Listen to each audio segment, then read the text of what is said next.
It's not science fiction. The United States wants to be the first country to put a nuclear reactor on the moon. We're in a race to the moon, in a race with China to the moon, and to have a base on the moon, we need energy. The new space race pits the U.S. against China and Russia, with the latter two countries agreeing earlier this year to work together to complete their own lunar nuclear project by 2036. NASA wants to beat them to it and have one in space by 2030. If we're going to be able to sustain life on the moon to then go to Mars, this technology is critically important.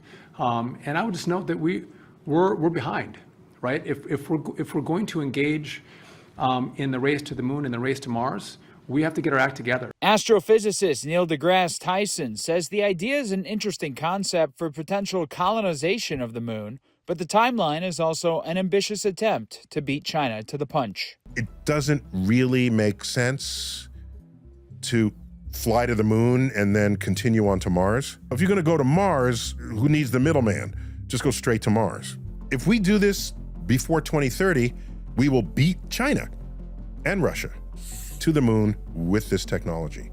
And apparently that gives Congress some bragging rights. There's also costs. One report estimates it could run around $3 billion, and the initial plan calls for a relatively low power reactor of at least 100 kilowatts, less than what's on Earth. But the first reactor could just be one small step for man, making way for the next giant leap for mankind. Reporting in Washington, I'm Matt Gelka.